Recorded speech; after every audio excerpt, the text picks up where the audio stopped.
நாங்கள் திருவண்ணாமலை மாவட்டம் போலூர்லேருந்து வந்திருக்கிறோம். நானும் என்னுடைய மனைவியும் வந்திருக்கிறோம்.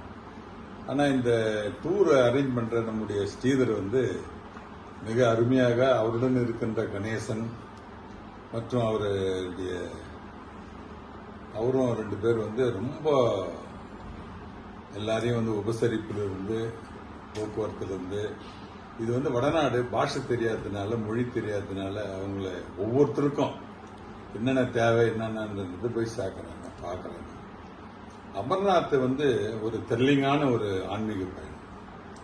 அந்த இடத்துல யார் மனசும் போலாம அது சர்வீஸ் பண்றதுல இருக்கு.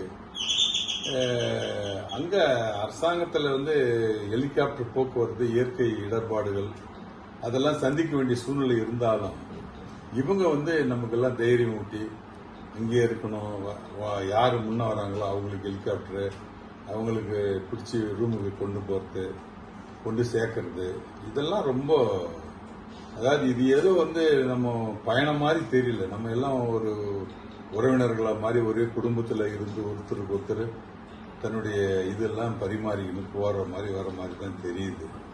ஆனால் இது உண்மையிலே மறக்க முடியாத ஒரு அனுபவம். அதே மாதிரி இந்த வைஷ்ணவி தேவி கோயில் அனுபவம் என்பது வைஷ்ணவி தேவி ஆகட்டும் இந்த அமர்நாத் ஆகட்டும் இயற்கையோடு சம்பந்தப்பட்ட கோயில்.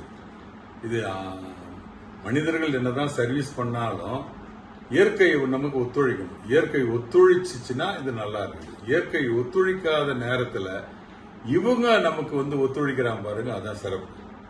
சில பேர் அவங்க டென்ட் பிரஷர்ல எதனா பேசுவாங்க கொள்ளுவாங்க. ஆனா எதிர் பிரஷர் இல்லாம பேசுறாரு பாருங்க, அதான் உண்மையில ரொம்ப எனக்கு அது பாராட்டுக்கு. ஏன்னா சில நேரத்தில் என்ன பண்ணுவாங்க, அவங்க டென்ஷன் ஆயிடுவாங்க.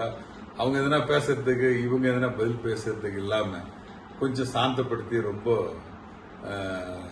அனுபவத்தில் ரொம்ப ரொம்ப நன்றி கடன் பட்டுக்கிறோம். இது ஏதோ காசு இல்லன்றதெல்லாம் ஒரு 3வது விஷயம், 2வது விஷயம் தான். நம்மளை கொண்டு போய் சேர்க்கறாங்க பாருங்க, இதுதான் முக்கியம். இதெல்லாம் இந்த பிரபஞ்சத்துல எவ்வளவோ கோடான கோடி பேர் இருக்கிறாங்க. இந்த கோடான கோடி பேர்ல ஒரு சில பேரோட நம்முடைய ஒட்டி உறவாடுறது, அதுவும் ஆன்மீக பயணத்துல ஒட்டி உறவாடுறது மிக சிறப்பானது, நல்ல நேர்த்தியானது. அதே மாதிரி அந்தந்த நேரத்தில் நமக்கு உணவு வகைகள் என்னென்ன தேவையோ அது பாருங்க. இல்ல கடைக்கு போறது, இந்த மொழி தெரியாதனால அவங்களுக்கு சொல்லிக் கொடுக்கறது, இதெல்லாம் நல்லா சர்வீஸ் பண்றாங்க. தங்கும் இடங்களை முன்கூட்டி அவங்க 3 பேரா பிரிஞ்சு அது